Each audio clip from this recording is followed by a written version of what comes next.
Next, in your notes, we have to talk about not only the biblical celebration, but point 2 you can write in is the pagan connection. Now, this is what you've all heard about, studied, read about.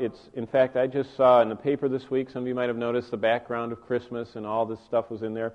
And it was interesting reading it because there's so many different stories that it's hard to sort them out. But let me just share with you what one authority says about the pagan connection. Letter A there, Dr. Philip Schaff, he's a noted church historian of the last century.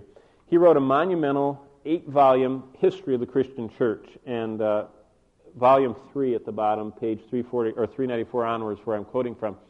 He wrote one of the most profound conservative, it's about this long on the shelf, about 2 feet long, history of the Christian church.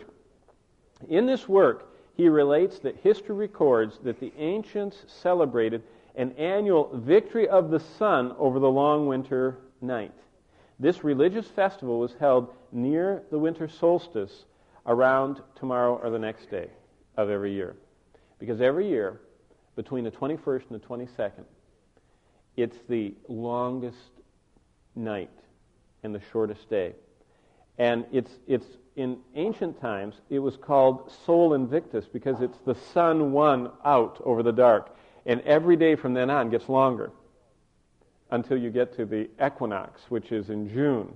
22nd, 23rd, some you school teachers know better than I do. But June something is when the days start shortening down again. It's just part of the tilt of the earth and the revolution around the sun and our Earth's rotation.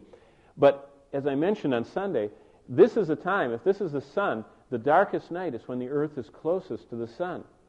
And so that's an interesting thing that there has always been in all the pagan religions, as long as history is recorded in any of the pagan religions, there has always been a celebration and a festival at the time of the solstice, as they celebrated the sun, because most ancient cultures worship the sun. The Egyptians worship the sun, the Greeks worship the sun, everybody worshiped the sun because it's so vital for life. Letter B, by Roman times there was number 1, a silent testimony of nature. People looking in nature could see that the seasons show winter is death and spring is life with resurrection, right? Especially if you live in a snow country. I mean, it is bleak and barren and desolate and snow, and all of a sudden it'll warm up and you'll see those green bulbs, shoots from those bulbs coming up. And a lot of times the crocus would come up through the snow. I mean, it was just amazing just to see that resurrection and birth of life. But that was a silent testimony. But look at their public celebration of paganism.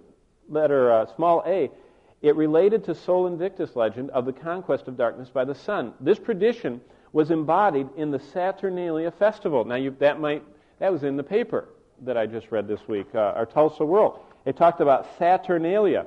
This festival, listen to this, was a feast of images. They made images of the sun. It involved giving of gifts. Isn't that interesting? That they would give each other gifts, and they would set free slaves. It was a big time of the year, the Saturnalia festival. They would let loose slaves and give each other presents, and then they'd worship their images. Well, on the next page here, according to astronomers, the night of 12/21/22, the earth is at its darkest. The night is the longest. The light of day is shortest. The sun is closest to the earth in any time of the year. Letter D, and this is why the pagan connection is so interesting, because there is, within nearly every culture of the world, little seeds of the gospel. Missiologists have found that the flood legend is in almost every civilization on this planet. Somewhere in their literature, it talks about the flood coming and hitting the planet and killing the people. There is, for instance, in the Chinese language, they have a sign. The sign for ransom is a cross, and it has 3 little sticks on it. Now, isn't that interesting? Christ and the 2 thieves on a cross is their Chinese picture for ransom. You see, in background of all the earth's cultures are little seeds. Look at this. What an amazing picture of Christ coming to us. As John 1 says, he came to his own, and his own received him not. And his own is neuter. The first one, he came to his own planet, but his own, and then it's masculine, his own people received him not. He came to a sin-darkened world. He came as a sunrise from on high, and he offered the free gift of salvation and liberation from the servitude to the servants of darkness. Do you understand? The pagan connection. They had all the right pieces, but they just hadn't made the connection.